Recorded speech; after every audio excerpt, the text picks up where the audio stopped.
Wait, I'm sorry. What was that? 1,000? You're saying I hit 1,000 subscribers? My little baby channel hit 1,000? What? Y'all stop it. Stop the madness. For real now. I hit 1,000. This calls for a dance. Woo woo. Woo woo. Woo. Now it's 1,000 subscribers. It's not a million or 100,000. So I'm not gonna give an award speech like I'm at the Oscars, but I do want to say thank you guys. Literally, thank you from the bottom of my heart. For real, I appreciate it. Not only are you guys subscribing, but you're giving me these comments that make me want to keep going. Like, I wish, with my background and everything, it's not the easiest to get the best jobs, but I'm going to start from the bottom. If I have to scrub a toilet, I will. I don't care.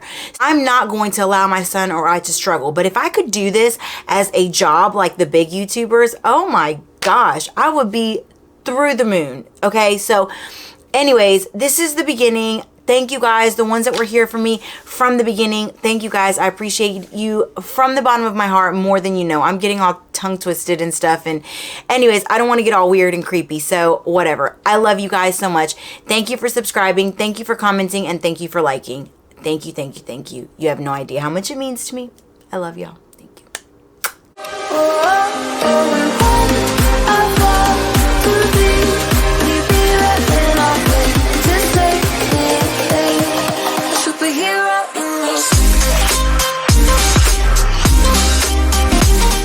God, I haven't recounted this story in a long time. So let's get to a prison story time, okay? I realize that you guys don't know my entire prison story. You've heard little bits and pieces here and there. You understand that I had my son somewhere along the line. You see pictures of him and you hear me talk about him. But today I'm going to tell you how he came about. Well, shit, we all know how he came about, okay?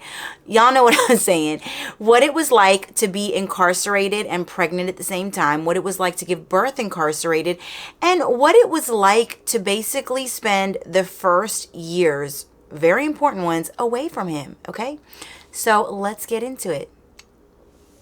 Okay, guys. So let me just preface this by saying that I was actually arrested for my crimes in 2007-8, like 2007-2008, the end of 2007, beginning of 2008. But the actual charges didn't go and get in front of the judge until 2011, okay? Wait, was it 2011 or was it 2010? No, because that would mean I was pregnant for 2 years. Okay, it's 2011. Wait, was it 2011? Yeah. Okay. It was 2011. Woo, brain fart. So I did not actually get sentenced in front of a judge until 2011. So mind you guys, so many years have gone by. My life has changed. I have changed. My surroundings, the people I'm with have changed. All this shit has changed. So the Russian mob guy that I was with, that originally was part of this case and these charges and all of that, he ended up fleeing the country, which is what turned my case upside down and made things a lot worse for me, okay? And like I said, we'll get into that story, but I just want you guys to understand that when I was taken to the county jail with no bond and sentenced, okay, it was almost 5 years after the original charges were filed, okay? Now, I will start the story here, okay? So, I'm going about my business one day. I'm in a store, and all of a sudden, I feel a little faint. My head hurts, I'm a little dizzy, and my boobs really hurt, okay? Now, I am 27 years old, I have no children, and I'm thinking, okay, I'm about to get my period. My boobs hurt sometimes. Sometimes women's booties hurt when we're about to get our period. They're a little sensitive, so hey, that's what's going on. Well, all of a sudden, as I'm standing in the middle of the store, my ears start to buzz. You guys know that buzzing? Bzzz, okay? And my vision in my eyes from the corners starts to get black and starts going in, almost to the point where I'm like, what the hell is going on? I'm about to faint, and I don't know what's happening. I don't know what to do. So I like wave at the guy, and he's already being a creeper. So he's already looking my direction because I'm acting a little weird, and now he's looking a little weird too, with reason, okay? And I'm like, and all I can do is this. So as I do that, he comes over and he's like, what's wrong? And I'm like, I think I'm about to faint. I'm about to pass the hell out, right? Get me something, please, like, help me. So he brings a stool over there and he's like, oh my God, here's a stool, like, lean up against it. Like, I don't want you to fall from standing straight up, whatever. So I sit on the stool and I'm like, oh my gosh, I don't know what's going on. Like, this is really odd. Now, I don't tell dude that my boobs hurt, but he knows I'm about to faint. So I'm like, well, maybe it's a little hypoglycemia. Maybe my sugar's a little low. Maybe I need to eat something, whatever. So he was like, well, I have some candy in the bag and some chips. So I'm like, okay, well, let me just get the chips. Like, I probably should eat the candy, but I just really wanted some chips. So I was like, I haven't eaten all day. This is probably what it is. So he gives me the bag of chips. I eat them. Good to go. Feel better. Couple more days go by. Now my boobs are really hurting.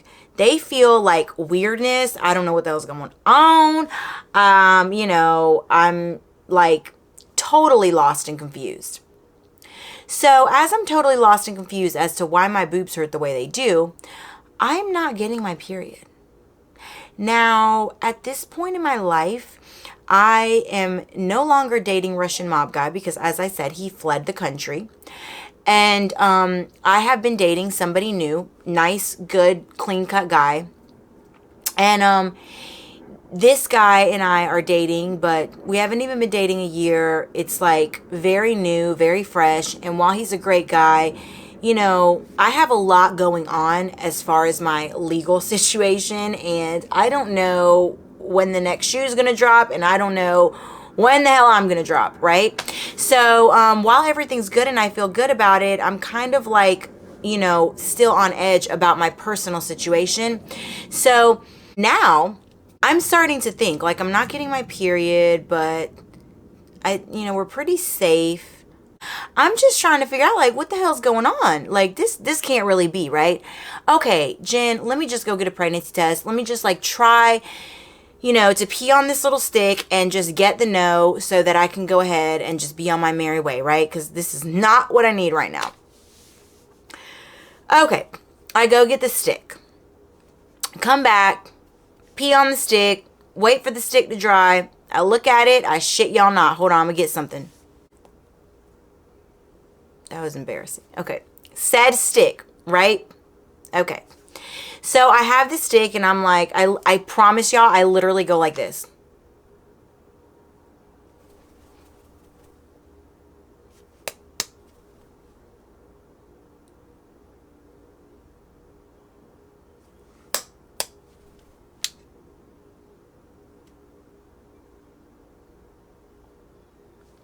I swore that stick, like, was malfunctioning. The pee hadn't quite reached it yet. I was trying to tap it so it would go right. Like it's some kind of electronic device or something. Like, you know what I mean?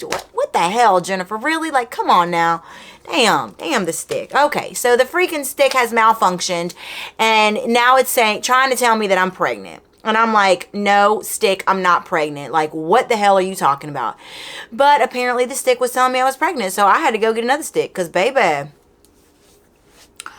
what one stick won't do, the next one will. So, you know what I'm saying? If that stick's telling me I'm pregnant, the next one's damn sure going to be honest and tell me the truth that I'm not.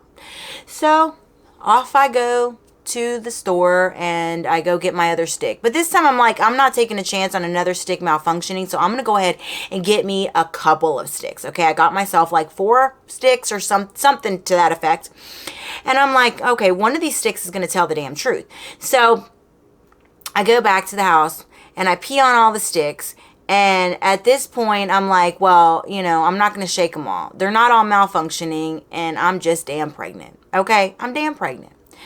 So I would love to lie to y'all and tell you guys that this was like the greatest moment of my life, and it was just, well, or one of the greatest moments of my life, and it was the most exciting thing, and I was just so ecstatic and over the moon about it and all of these wonderful things, but I would be lying, and I'm not going to do that. So I'm going to keep it real, okay? I knew that the father was a great guy, but I was in a city that I didn't live in, and all these details I'll get in when I do my story. But I was in a city that I didn't live in. Of course you live there. In a city that I'm not from. I was in a city that I'm not from. I was with a guy that I was very new relationship, just recently started dating. And while he was a great guy and everything was going well, I didn't know if this was my forever. Like, I didn't know if this was my forever life. Like, this city, this life, like, his family has a big company and they're very successful, and I didn't know if I wanted to stay in that town, and I just didn't know, okay? It had nothing to do with him not being a good guy. It had everything to do with me not knowing, because the big thing, of course, as we all know, is I had this freaking case hanging over my head. And like I will tell you guys in my personal story, at this point, I knew that I was pretty much royally effed, okay? I was in a douche canoe and I was rowing. I was the crew captain in the douche canoe and I was headed right to prison in like 2 seconds, and I knew it, okay? So this was not the right time, right? At all. But thank God it happened when it did, because otherwise I probably wouldn't have had kids.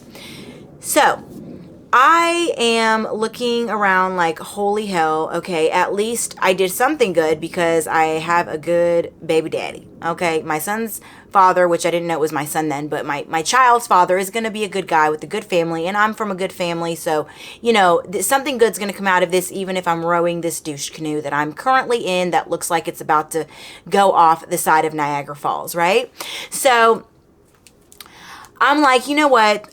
I'm going to make some good out of this. I'm not going to ruin this for him because he's a good guy, and we're both almost 30 at this point, so it's not like we're teenagers and this is like a crazy situation that we can't deal with. Like, we both work, we're both of age enough to raise a child, and we can do this, so let me make light of it. So now, I don't know if I told you guys, but that was on Thursday of the week, right?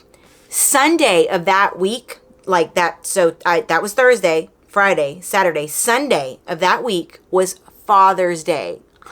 Y'all get that, right? That shit is cute as hell, right? I know it is. It was so fucking cute. Like, I'm so, I was creative. So I was like, Father's Day, and he's about to be a father. Dang, dang, dang, baby. Okay, so what did I do with my so creative self? Like, I was really proud of this moment.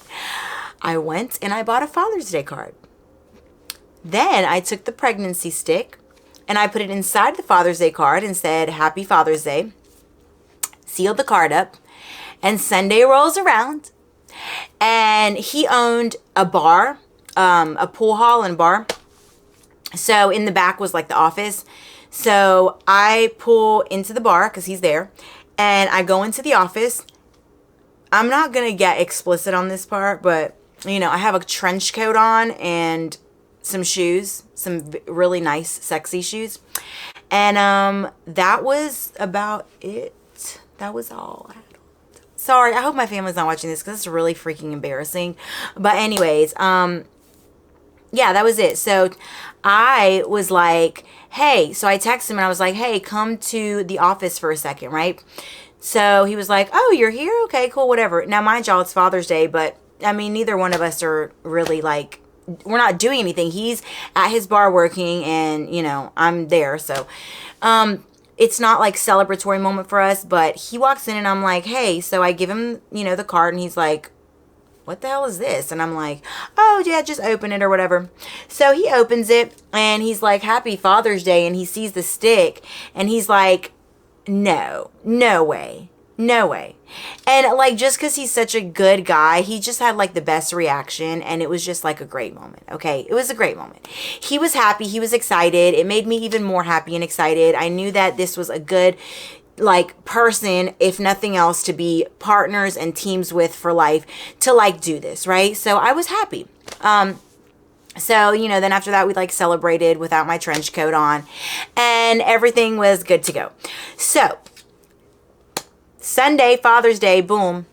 Everything's good. Now we're getting excited. Things are going like we're for sure. Now I need to go to the doctor and make sure with the OBG that I am actually pregnant, that everything looks good, that this is not just that I have my levels, I think they're like HCG or something, whatever the levels are, that they're not elevated for some other reason, and have an ultrasound and see that this is actually real. So I do that and I make the appointment on that Monday for that Tuesday. So on Tuesday, Sunday was Father's Day, on Tuesday, I go to the doctor and I find out 100%, yes, you are pregnant. It's not like a fluke. There's nothing weird going on. You are pregnant. There's like a little, like, you know, well, not even a peanut, like a dot, a freaking grain of rice in there, okay? So my little grain of rice was in there. That same week, Thursday night, I go to sleep. Now, we're in like celebratory mode, so I have spent the night from where I lived, from my place. I had spent the night at his place, and Friday morning rolls around. So I'm sleeping at his place. I'm in bed, and there's a knock at his door, and it's like 6 something, like 6:30 in the morning. So he gets up to go see who the hell is knocking on my door at 6:30 in the morning on a Friday morning. So he gets up, and he opens the door, and it's for me, and it's a lady. She looks official. She has police gear on, not like a police uniform, but like a jacket or something that said like police on it. So she asks for me, and he calls me because he knows I have all this legal stuff going on, but he doesn't know like the extent of everything, but like he knows there's some legal things going on in my life. And so he calls me, and I go to the door, and when I get to the door, I see her, and I'm like, oh, like fuck. I don't know why I just mouthed that, but like, oh shit. What the hell is going on? So she tells me to come here. Like, I'm in the doorway, but she tells me to step up. And she puts her hand on my arm, and she says, take a step out and don't make any sudden movements, right? I step out the doorway, and I step on to the front door piece of porch, and I shit y'all not, like 20 cop cars, unmarked vehicles, fly around all the corners. People are coming out of trees. People are coming from behind cars. Like, it was in freaking sane, okay? So I get arrested, and this is part of my arrest story, and I know y'all are probably like, oh my God, what happened? But I promise I'm gonna get there, y'all. I promise, okay? Please don't come down my throat in the comments about it. Don't come for me. I'm gonna get there. Promise y'all, okay? But long story short, I get arrested, and because this is my pregnancy video, I'm just going to fast forward, y'all. I know y'all are so pissed right now, but I'm going to fast forward, y'all, to when I get to the county jail, okay? So we're in the car, we're riding to the county jail. We get there. I tell them, hey, I'm pregnant, so that they know in intake that I'm pregnant. And basically, there have been warrants issued for my arrest. The case that I had that was continuing and going to court, the bonds have been revoked now, and everything is about to be said and done, and they want me in custody. So I already know this because I'm in the county now, and they're explaining things to me, so I know I'm going to be there. So I'm telling them everything about my health so that they know. Mind you, I just found out I was pregnant 1 fucking week ago and confirmed it like 3 days ago on Tuesday, and now it's Friday morning and I'm in the county jail, right? Great. So I'm like a month pregnant, like give or take a week, and I'm like, wow, this is freaking really exciting. This is really exciting. Thank you. This is how my pregnancy is going to go. Are you freaking kidding me? But I was like, you know what? They'll probably give me another bond, or I'll, whatever, the probation that they're going to give me, or the whatever they're going to give me, I'll be out in time to have my son, my baby. I didn't know it was a boy then. So I wish, right? So I go in there. Now, once they verify that you're pregnant, they give you 2 mattresses, which is a blessing because the mattresses are literally like, they're this thick. They look like the pool floats that you lay on. So it's a pool float. So you get 2 pool floats. The beds, they're just like little beds that are 3 feet wide and like 8 feet long. It's a cot, basically. It's a cot. And aside from that, you get nothing else when you're pregnant except for 2 snacks a day in addition to the 3 meals. Now, I know some of you are saying, well, you shouldn't, being pregnant is not a handicap. It's not a disability. There's not like any special or extra things, you should need or whatever. Yes, that is very true when you are in the free world, in the comfort of your own elements, your own home, your own vehicle, your own things, right?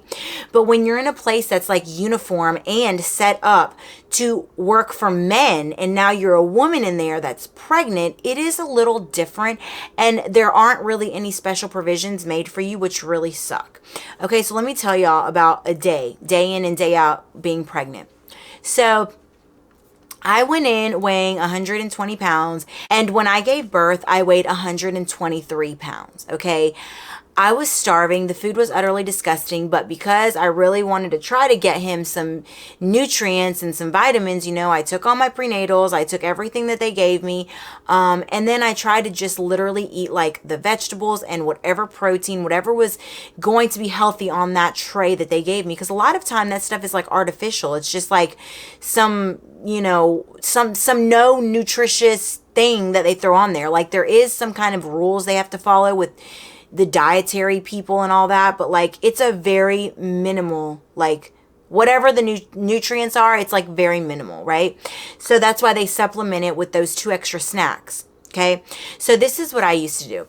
I used to get the manila envelopes. I used to buy them off Canteen, and I used to take all the cereal from Cereal Day, and I used to pay people with my Canteen for their cereal. So I would take all of their cornflakes and put it into a manila envelope, right? And then I would seal it at the top because you couldn't have the little metal one, so it was like the licky seal, the licky seal, and then I would like cut a little tiny little corner, like rip it, and then like fold it, so that way I could like dump it like a cereal bag and then like re-roll it so they wouldn't go stale. Now, I used to get milk every day, twice a day. So I would take my milk and I would take my little cereal bag and I would put it inside the milk carton. Like I would open the milk carton and dump the cereal in the milk carton, and I would eat that for snacks like all day long. The snack that we actually received those 2 times a day, which we got around like 5 in the afternoon and like around 10 in the morning. Those 2 snacks were the most disgusting effing thing in the world. I couldn't even stomach the smell of them, okay? It was cut up prison bologna. Now, if y'all don't know what prison bologna is, it's not regular Oscar Mayer wiener bologna, okay? It's like some bologna that God only knows. If you put that bologna under a microscope, I promise y'all, you will see everything that you never want to ingest on that little slide. That bologna was something serious. First of all, it wasn't even the right damn size. When did y'all ever see a bologna sandwich where the bologna is so much bigger than the bread that it literally looks like it's a coat, like a tarp hanging over the bottom piece of bread? Come on now. That's some funky bologna, right? So it was that bologna, okay? And it was cut up into little cubes and then mixed with egg salad. Really? I'm pregnant, so I'm already finicky. And y'all want me to eat mystery funky bologna with cut up egg salad sandwich concoction? So anyways, guys, that's what we got. Sometimes if I was really lucky, I would just get the egg salad on the bread and praise the Lord, that was at least edible. Most of the other times I would get all the hard-boiled eggs I could, which don't stay good for very long. So I would have to get those in the morning and eat them by like the afternoon time. But it was freezing in the county jail. So, stuff would stay okay for a little while, but definitely not more than that day. So I had my hard-boiled eggs, which, by the way, every time I tell you guys that I'm getting something from people, like I get 1 egg on my tray in the morning for breakfast. Everybody else gets the same. And I have to buy their one egg for 50 cents or $1 worth of my canteen, which is fine because at this point I'll give you this little fruit punch or whatever it is I have for that egg, right? Because, oh, let me tell you guys something the hell else that I forgot to mention. I was in Marion County Jail, like literally the only jail in the United States of America. And this isn't literal. I don't know if it really is or not, but I'm pretty sure it like has to be. This is a county jail that does not have canteen. Okay? Y'all literally just heard me correct. For those of you that know anything about being incarcerated or have a loved one or whatever, you guys know that canteen, commissary, whatever it's called in your area, it's a very standard thing. They sell noodles, they sell chips, they sell sweetie golds, they sell honey buns, they sell oatmeal pies, they sell donuts, they sell whatever, like whatever they have there. And it's just like a standard thing. It's a way to make money. It's a business, and every, facility and institution has it, right? Oh no, baby, not Marion County Jail. All they had on canteen, when I keep saying I'm trading my canteen, what I'm referring to is they had cough drops. They had these sugar-free little like candies, like the nasty ones that are at doctor's offices that like in the little tub that are all there all year because nobody takes them on the way out. Those and little packets, a little tiny packet like that big, and they have juice mix, like fruit punch or whatever kind of juice mix you want. And like people get so creative and resourceful in jails and prisons, like they take the juice mix and they mix it up with the cake. Like they'll take the cakes from the tray. Anyways, that's for another day. I'm not even gonna go into that because my video's gonna be 4 hours long and it's supposed to only be 20 minutes at the most. So long story short, candies, cough drops that people eat as candies, and freaking little juice packets. Okay, I'm trading that to people, or like hygiene, for their hard-boiled eggs off of the state-issued tray that they get every day, for the cereal off of the state-issued tray that they get every day. And what else did I used to get? I used to like the corn dogs sometimes. I used to like the spaghetti sometimes. I will say that they had a lot of fruits and vegetables because they used to get their food from their little work camp farm, and it was actually like pretty good. So I got a lot of fruits and vegetables, and what I didn't have enough of, I used to buy off people. So I kept my like intake as best as I could, but obviously y'all see I only gained 3 pounds. So it wasn't like I was really, probably getting everything I needed, right? I was not getting everything I needed. So that is how I was eating. Now, sometimes it really sucked because, I would save up, damn near 2 manila envelopes of cereal and 4 eggs for that night because all the meals were nasty, and now all I've got to eat is eggs and cereal for the day. And they come and they do a shakedown and they search whatever bunks that they're assigned to search that day, or they search the whole dorm, and boom, there goes my cereals, there go my eggs on the floor, rolling across the floor. Sometimes on occasion, if they would see that, like if the officers knew me and they would see that it was my bunk that had that, or they would look around and be like, why does this person like have all this food? Why is she hoarding food in her locker? Because that's like a big no-no because of like rodents and things that can come. But even though I never had anything for more than a day except the cereal, but they don't know that. So, and then they would like look over, and I was the only pregnant person there. So they would look over and like they would see me, and they kind of put 2 and 2 together with the double mattresses, blah, blah, blah. And then they would overlook it. Like they would just keep going and pretend like they didn't see it. And that happened every now and again, but most of the time my shit got taken, okay? So my shit was tooketh. So every day, day in and day out, that is what it consists of. Trading food and buying food from people so that I can eat and get whatever nutrients or whatever I can.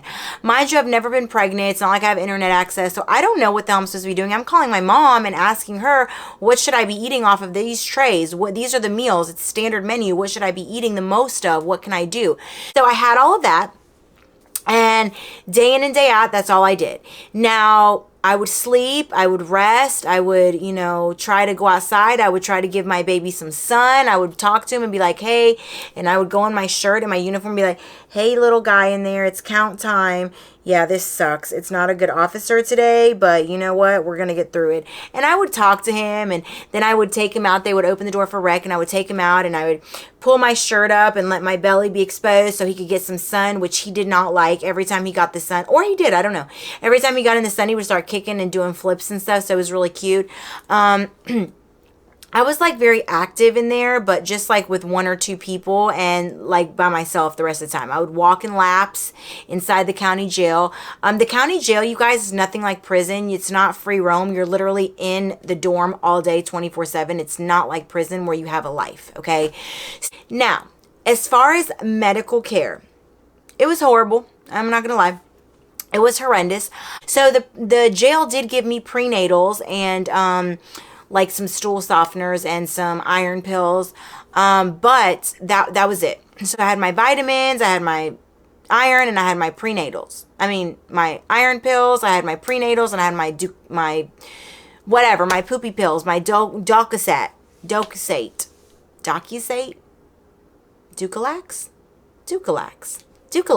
Yeah, that's it. Dukalex. Okay.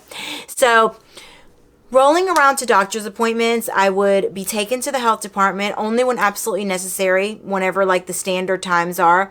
And when it came time for me to find out the gender, or when it would come time for a normal woman to find out the gender, I was not allowed to know. You're not allowed to know.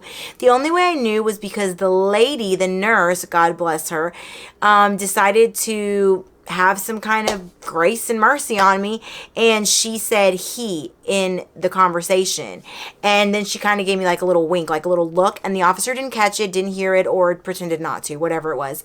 And so she was like, he's healthy, he's good, everything's okay with him. And I was like, okay, 10-4, I got you. Thank you, girl. That was what doctor's appointments were like. And, you know, everything's going, but I'm getting really anxious because now I'm like in the 7th, 8th month. And mind you, you know, now I got a little ball. I wasn't showing at all prior to that. It just didn't look like anything, you know what I mean? Nothing.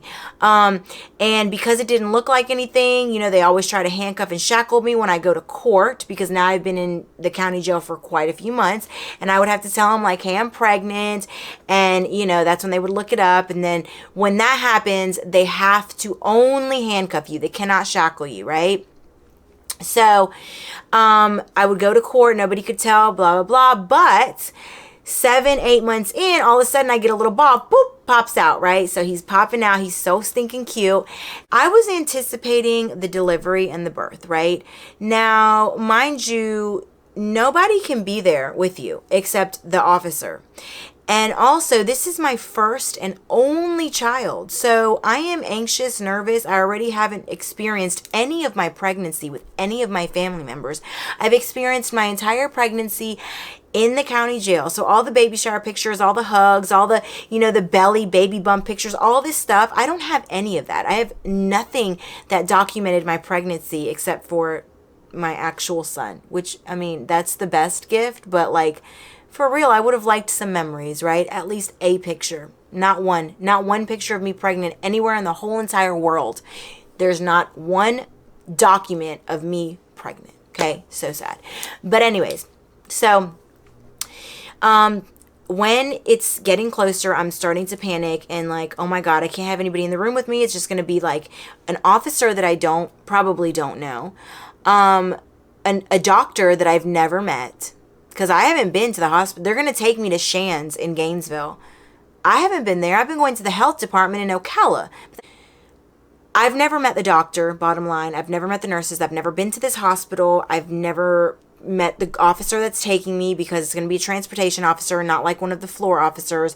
So I'm going to be in a room, cock diesel with my legs, and pushing a baby out with probably 4, 5, 6, 7 fucking strangers. People that I've never met or seen in my entire life. One of the most precious moments when you want to be with your family and be comforted. And I'm going to be with a room full of strangers who have no attachment to me and no attachment to my baby. Like, can it fucking blow anymore? Like, it already sucks I didn't get to have any of the memories of being pregnant and enjoying that journey. Now I'm going to be delivering with Bob, Joe, Susan, and Philly. Philly's not a name. Philip. I don't know why I just said Philly. That was weird. Anyways, Philip. Okay. This is what happened. I do not know when my appointments are. It's a security risk for them to tell you when you're going to have an appointment. So I don't know when my appointments are. What happens is they come over the loudspeaker and they say, Gomez, get dressed and be ready in 20 minutes or in 10 minutes or in 5 minutes. Sometimes they just open the door and come in and they're like, Gomez, come on. And then they handcuff you and blah, blah, blah, right? And then, you're going somewhere and they don't even tell you where. They call me. I go. They roll the door. I go out. They handcuff me and they tell me that I'm going to one of my checkups, right? So now I'm like 8 months. No, I'm sorry. Now I'm like about almost 9 months, right? Almost 9 months. So for anybody that doesn't know, or any men that don't know, because maybe you haven't had a baby yet, or anybody that's young, they say like 9 months. That's how long you're pregnant or whatever, but it's really 40 weeks. Like at 40 weeks is when you're supposed to deliver. Now, can you deliver at 36 weeks, which is 9 months? Yeah, I'm sure, and everything's going to be fine. But really, like, the term is 40 weeks, which is 10 months, right? So I hope I'm not wrong about that. I don't think I am, but like, I've only had one child, and I hope that I'm not saying anything that's going to make me look like a douche canoe, because sometimes I do that, okay? So, I am going to my 9-month checkup. At this point, I'm going for checkups like a lot more frequently, and everything seems to be looking good, but it's the health department, and when I tell you how they check me up, my checkups go, yeah, I don't really know. Like, I feel like it's kind of barbaric, and probably something they did in 1475, okay? So, this is what happens. I go in to my checkup and the lady gets a measuring tape. Okay, you guys know the measuring tapes they use when you get your clothes altered, right? Like, it's like little plasticky, vinyl-y tape or material or whatever. It's got the little silver thing on the end of it, and it's just like you can, whatever. That's what it was, right? This nurse took that measuring tape and went like this around my belly and was like, how far along are you? And I was like, approximately 9 months, about 36 weeks. And she was like, oh my God, you're incredibly small. Like, this is a problem. You're really small. And at this point, I'm like, yes, ma'am, I am small. I'm small anyways. I'm not short. I'm 5'4". So, I'm like average, I think, or whatever. So I'm 5'4", but I'm slender. I'm like a slender girl. And my frame is like kind of narrow, and my bone structure is small. Like, my bones are small, like my wrists and my shoulders, like everything's small. So I'm like, well, yes, ma'am, I am small. And she's like, no, you are small, like your belly, your son, he's small. He's too small. And I'm like, well, I mean, I don't know anything about pregnancy and labor and delivery and fetuses and all this stuff, but I mean, I'm small. His dad's not very tall. I'm in jail eating boiled eggs and cornflakes. So, being that I've gained 3 pounds, yep. All signs are pointing to the fact that he's probably a little small. I mean, yeah, I think that's what's going on, ma'am. No. This lady went into full-blown panic mode, which, you know what, to be fair, I'm glad, because she could have just shooed me away and something could have been wrong. She went into full-blown panic mode and was like, he's too small. He's probably not getting the nutrients and the vitamins that he needs because he's obviously not growing, which all of this could have been, to an extent, true. I mean, I'm doing my best. I'm in the county jail. There's only so much I have access to. I could eat everything off the tray, which I kind of damn near was, except for like 1 or 2 meals here and there, and I'm still not really gaining. So I don't know what the hell's going on, but I'm telling you, I'm small, his dad's small, and we're just like small people, I guess. Okay, we're just all freaking small. We're the small family. But it was a really big deal, and like I said, I'm grateful that it was, because if something was wrong, I would have liked to have known.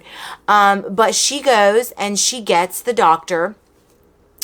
Now, the doctor is not right there on site, so we have to wait a couple hours. The doctor does call, and they're talking back and forth, and it's just like this really big deal. So now I'm starting to become concerned, because I'm like, okay, they're making a really big deal and I don't know enough about this situation. I don't have my phone to hurry up and look, Google something or whatever. So I don't know, but I'm starting to get freaked out. I have no family members here. I have no way to find out information for myself. I feel like half the people around me don't have two freaking brain cells to rub together anyway, so I can't ask them. And I'm just freaking starting to panic at this point, okay? So they're like, okay, hours have gone by now and I've been at the health department and I've just been in a room with an officer and this nurse frantically running in and out. So they come in and tell me that they're going to transport me to the hospital because they just feel like he's not growing, he's not getting what he needs, and something could be wrong. And they need to get me somewhere where they can actually assess the situation a little better. Like, as in a little better than a measuring tape, right? Like, yeah, let's get like an ultrasound going, I mean, the old measuring tape technique is probably just about as good and accurate as like the pull-out method. It's not. At least it's not. Doesn't work. Sorry. But anyways, okay, so now I'm really tripping because now I'm getting straight from this room. I'm getting into the van and I'm going straight to the hospital. I have no time to go back to the dorm and call and get on the phone and let my family know what's going on. I call my family every single day. I call my son's father to let him know how everything's going. I call my mom to let her know how everything's going. And I'm not going to contact anybody today because obviously I'm on my way to the hospital and not one soul on this earth that loves me knows it, right? But your girl had a backup plan. Fear not, fret not. Your girl had a backup plan, okay? So, every time I went out for a doctor's appointment or for anything while I was there, I would leave my family's information with one of my county jail buddies, who, by the way, I still talk to this day. Really nice girl. And I would leave my mom's number and my son's father's number, and I would leave their names and anything that she needed, so that if I went to a doctor's appointment and I did not come I could get word to them that something was wrong. I was somewhere and something was wrong. Now, of course, they wouldn't know what hospital and they wouldn't know if I was in, labor or not or whatever, but they would know that I was somewhere, and trust and believe, my mom's a detective and she would have found me, and my son's father, he would have found us too. So it was no worry. So I wasn't too terribly concerned, but I was still starting to feel a heaviness because I knew at this point I was about to give birth to my first and probably realistically only child. And I was not going to be there with anybody that I loved or that loved me. I was not going to have one memory of it captured on a cell phone or on a picture or on anywhere in my life. I was just going to do this alone, me and him, thugging it out. And basically, I was going to leave the hospital the day after, and his father and my mom were going to come see him and pick him up and take him home. And that was going to be the end of that whole situation. And it was sad. It was very sad. So let me show y'all how God works, right? Because this right here was plot twist. Hella plot twist, okay? So even though I was pissed off because all this is going on, it wasn't part of the plan, and yeah, my family's going to know that I'm gone, but like, I don't even know what's happening right now, and I'm freaked out.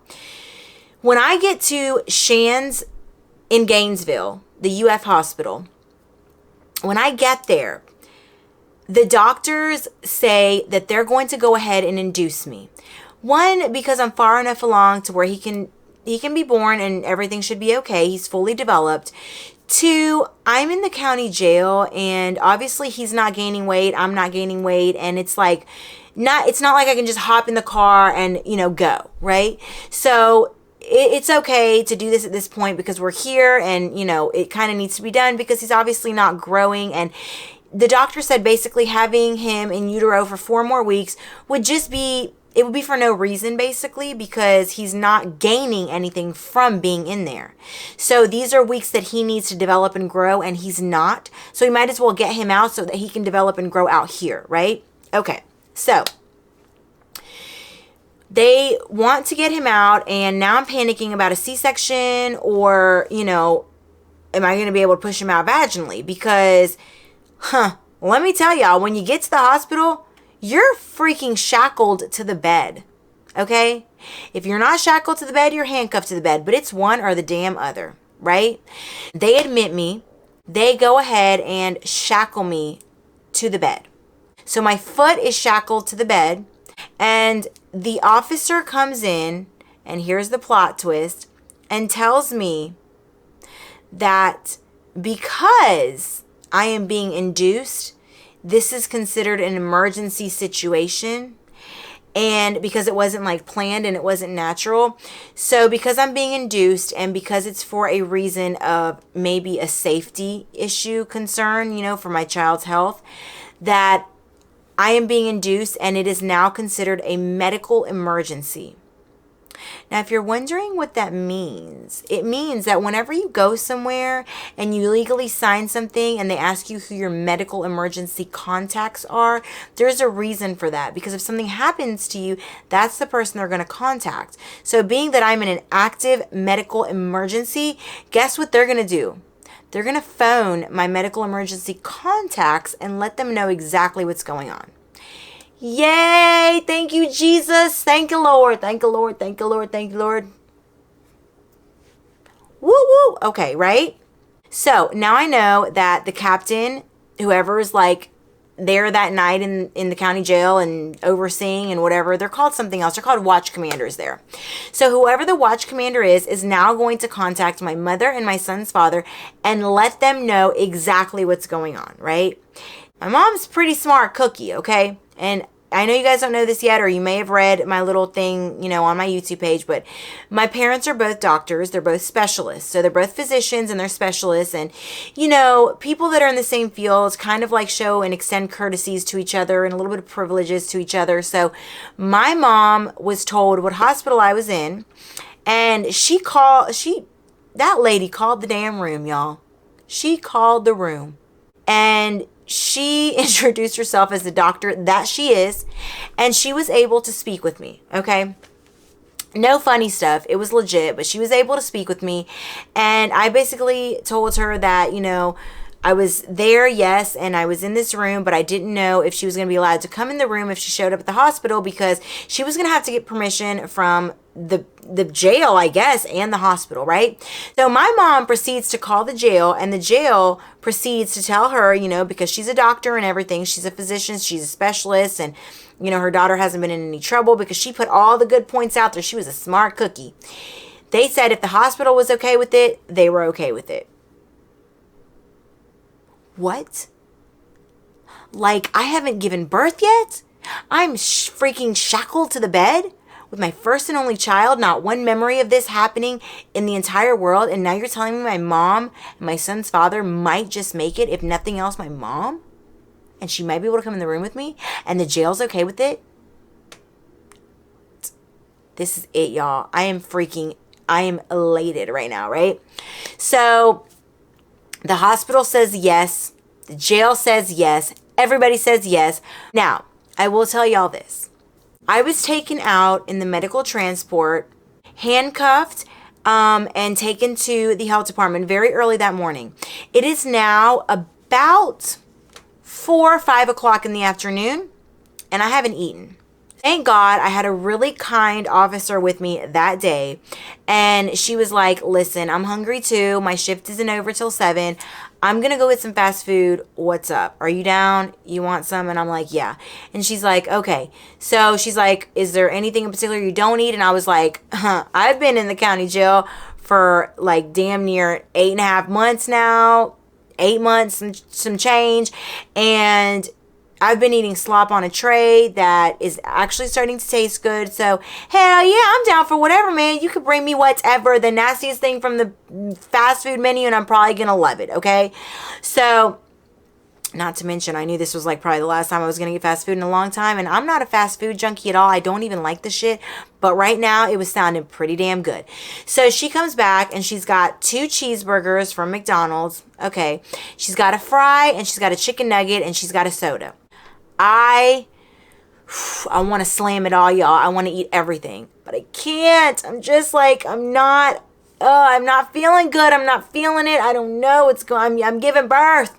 I'm in labor. I'm not very dilated. I'm still at the point when I can't eat. So they haven't just given me the little ice chips yet. But I can't. Like, I can't eat it all. I think I ate like a half of a burger and that was it. You know, I kicked my own ass for that for many months after. But whatever. Who cares now, right? So. Anyways, moving right along. Now, mind y'all, I told you guys about my mom and my son's father, but this happened like later on at night. This wasn't like right when I got there.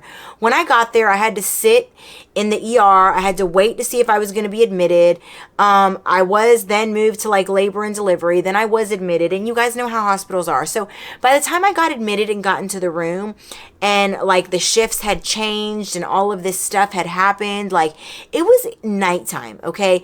By the time my mom got to actually get permission to come, it was nighttime. So because it's nighttime and my poor mom, you know, is not going to drive right now in the middle of the night because, you know, she's older, she decides to leave first thing in the morning at like 5 a.m. Okay. Because by the time she finds out, it's like well into the night. Right. And she makes a plan with my son's father that they're both going to leave around that time. He's like an hour and a half away. She's 2.5 hours away. They're going to leave in the morning. They're going to get there. I should be good. Because at this point, I was not dilated even like a couple centimeters. Like, I don't know the number. I don't know. I don't remember how it all went down. But I was not dilated at all. So time is progressing. The night is going on. Now I'm eating my ice chips. I'm getting my epidural. I'm starting to dilate a little bit. It's starting to get, you know, through the night, closer to morning. So I'm getting excited because I know my mom's going to be there and my son's father's going to be there. And, you know, hell, they're allowed to be in the hospital, but are they allowed to be in the room? Now, we haven't got to that part yet, so I don't know. But what I can tell you is I wasn't going to be by myself and I was happy. Okay? So, moving right along. It's like 6 a.m. I'm starting to feel some stuff, guys. I'm starting to feel some stuff. Now, I'm still shackled to the bed, and I'm starting to feel some craziness, like I got to poop. So, you know, it's getting there. And I start to tell the nurses, hey, like, this is what's going on. And at this point, I've got a catheter in me. Now, around 7:20, 7:30, I'm like, that's it. I got to push. You know, my mom's not here yet, but I got to go. We got to get this show on the road. They undo my shackle from the bed so that I can get the, you know, the stirrups way back here. And they handcuff me to the bed. They switch it up. They handcuff me. So I'm holding on to the rails like this. And I'm handcuffed to the bed. And my feet are loose. I start to push. And I'm in the room with everybody I don't know, and I'm crying because I don't want to poop, and I'm really embarrassed because I don't know if I am pooping, but I feel like something's dribbling out my booty hole, so I'm like terribly embarrassed, and the nurse is like, it's okay, sweetie, it happens all the time, and I'm like, the hell it does, not to me, and she's wiping, and even though I can't feel anything, I can feel that, and I'm just like tripping, right? Nobody's in the room with me that I know, my mom hasn't made it, my son's father hasn't made it, and this is just a shit show, and I literally mean that, no pun intended, okay? So I push. 4 pushes, 15 minutes, and he came right out. And I'm not no loosey-goosey, so y'all don't come for me, okay? I'm not a loosey-goosey, but he flew right out. He was little. Y'all remember he was little, okay?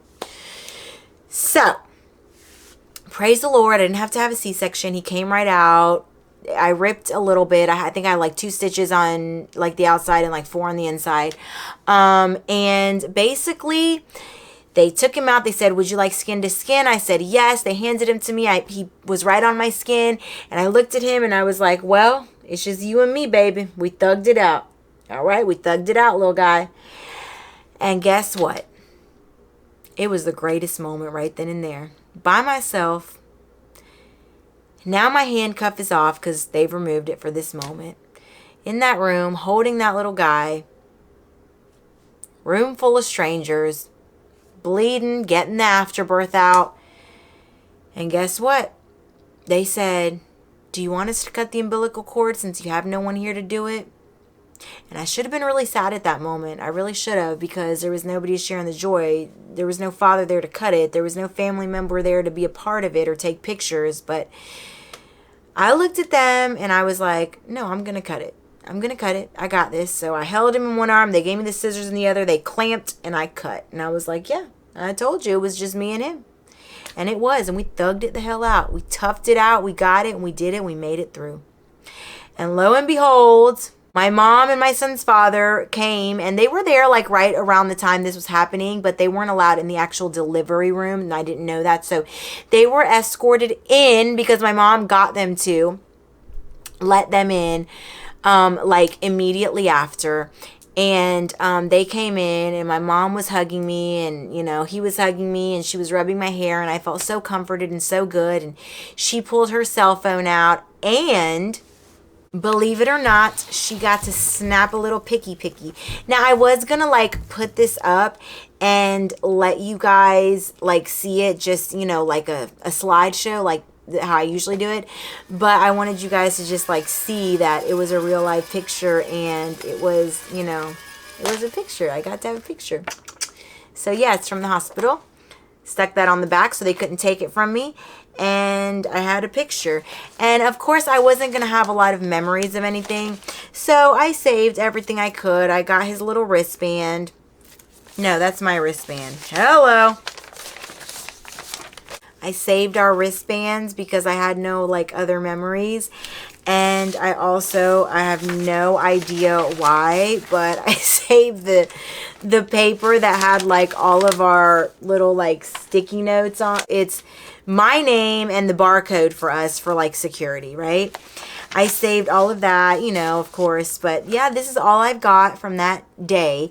And my mom snuck those couple pics in on her cell phone too, that whatever, weren't supposed to be done, but she got them in there. And I'm going to put those up now.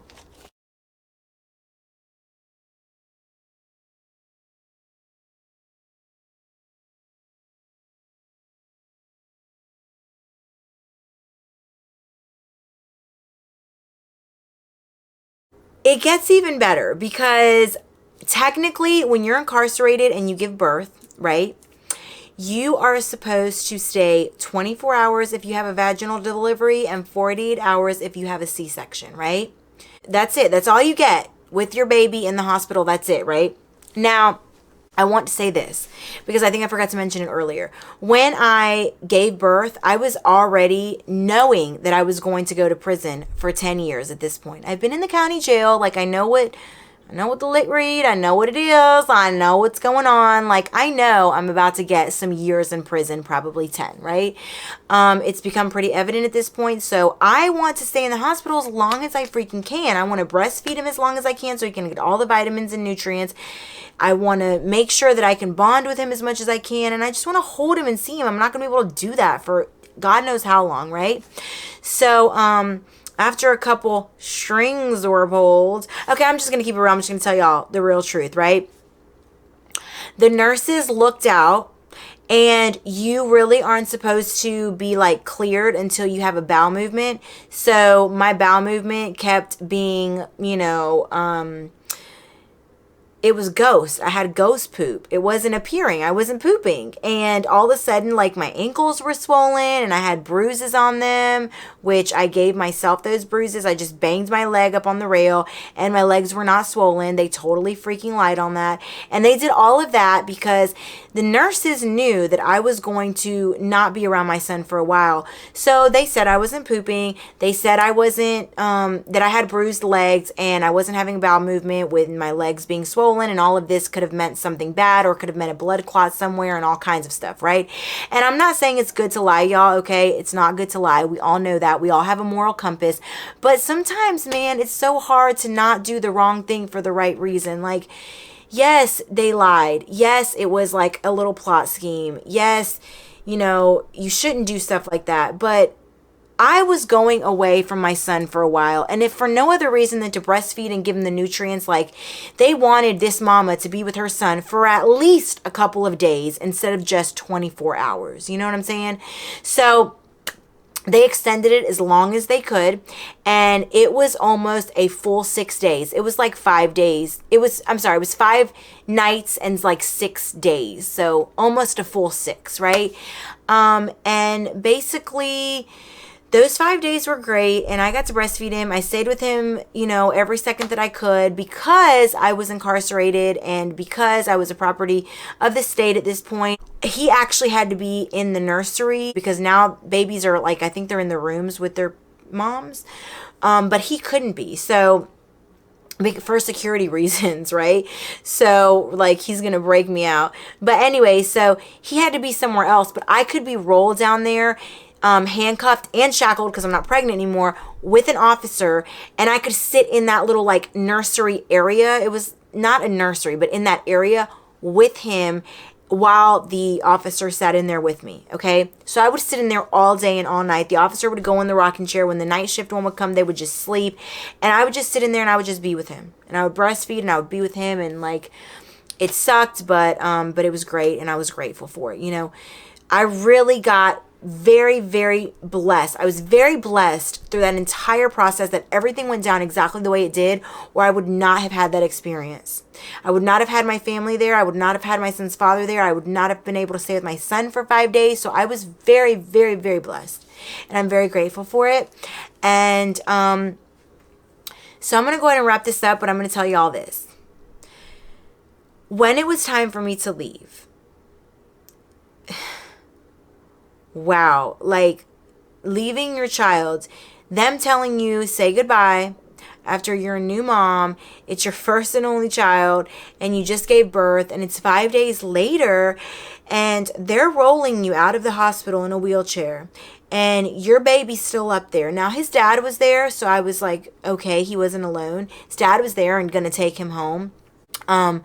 And by the way, I forgot to mention the reason he stayed in the hospital like that too, because he was born early, and, you know, he needed to be watched for a couple days. That was standard. Like, if your baby's born a month early, they're going to keep him for 5, 6, 7 days just to make sure everything's okay and developed and working properly, right? So as I was being wheeled out, man, I got into that car, and when the officer went to take the wheelchair back, I screamed, I kicked, I punched the glass, I did everything in the world, and I was broken and sad and horrible. And when we got back to the county jail, they put me in the infirmary, and I didn't leave there for like 15 days or so because I was so broken and so sad. The only thing I can be grateful for out of that situation is that his father was an amazing guy who brought him to see me every single weekend while I got sent up the road to prison, and also that I got to bond with my son for those 5 days and bond with him through visitation. And now he's out and he lives with me, and you know, I couldn't be more happy. So while it was a terrible situation, it worked out as best as it could. God was looking out. If I would not have had my son and got pregnant right then, I don't think I probably would have had kids, because I'm 39 now. So yeah, he was a blessing. He was meant to be here. I got locked up a couple days after he was confirmed to be on his way, and there was no other option. Like, he was coming. So hey, I'm glad. I'm grateful. I love you guys. And now we are living the life. We're here together. We're here together, and we're here together 24/7, and everything's good. So I couldn't be happier. Goodbye. Go finish your updates since they're so freaking important. But guys, thank y'all for watching. If you guys enjoyed the video, give it a thumbs up. It's a free way for y'all to help me out so I can do this full time. And if you like my channel, subscribe, because there will be more videos. I'm going to do a couple more on prison story times, like 2 more. And then I'll kick back with another true crime, okay? If there's anything you guys want to see, let me know. But as for now, I love you guys. I appreciate you guys. Thank you for the 1,000. It like really means a lot. I'm freaking stoked. That is an old school word, but I just used it. I am so stoked about these 1,000, y'all. Thank y'all. Thank y'all. Thank y'all. Thank y'all. I'm grateful. I'm grateful as hell. I love y'all. See y'all later.